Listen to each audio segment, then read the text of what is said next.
The owl who couldn't sleep at night. Have you ever heard of an owl who couldn't sleep at night? Sounds strange, right? Owls are supposed to be wide awake in the dark, flying silently through the forest, hunting and hooting under the moonlight. But this story isn't about just any owl.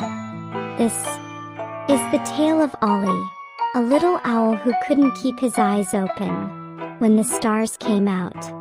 Ollie lived in the tallest oak tree in Whispering Woods, where the wind sang lullabies, and the leaves rustled with old stories. Every night while his owl family stretched their wings and soared through the sky, Ollie would yawn, blink slowly, and struggle to stay awake. "Come on, Ollie," said his big sister Ivy one evening, flapping her wings excitedly. "The night is young and full of adventure." "I know, I want to come," Ollie mumbled, resting his head on a branch. "But my eyes just want to close, and I feel so sleepy." His parents were worried. "An owl that can't stay awake at night?" His father said, shaking his head. "That's like a fish that doesn't like water." Ollie felt like something was wrong with him. He tried everything, splashing cold water on his face with his wings, singing loud songs to stay alert, even hanging upside down for a while. But no matter what he did, his eyelids felt heavy when the moon rose, and all he wanted was to curl up and sleep. One night after everyone had flown off, Ollie sat alone, watching the stars twinkle above. "Why am I so different?" he whispered. That's when he heard a tiny voice below. "Trouble sleeping at night, huh?" said a hedgehog peeking from the underbrush.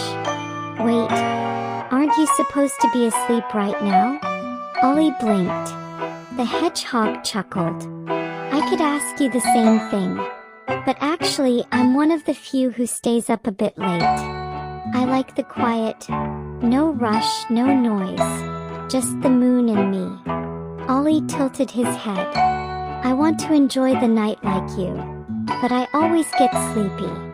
"Maybe you're not meant to be like other owls," said the hedgehog kindly. "Maybe your rhythm is just unique." Ollie thought about that all night, well, until he fell asleep, sitting on a low branch. The next day, Ollie woke up just before sunset.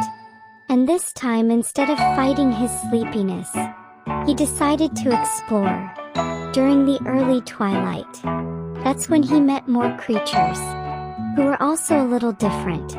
There was Bella the bat, who didn't like flying far, but loved dancing in circles under the stars. There was Nino the night squirrel, who napped during the darkest hours, but loved watching the sky just after sunset. And there was Luna, a firefly, who glowed best not at midnight, but at the edge of dusk. They became his friends, his own little twilight crew.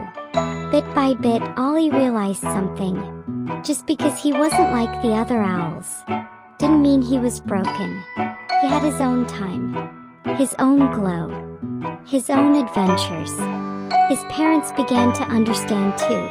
They would leave stories for him, scratched into the bark of the tree, so Ollie could read them when he woke. Ivy would bring him shiny pebbles from her night flights, and sometimes, if they returned early enough, they'd all sit together and watch the last stars disappear into the morning light. And Ollie, he stopped trying to stay awake all night.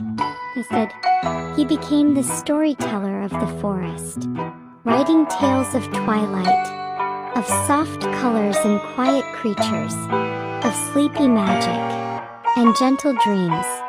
So if you ever feel a little different, if the world moves too fast or too slow, or just not quite your way, remember Ollie the owl. Not every owl needs the dark.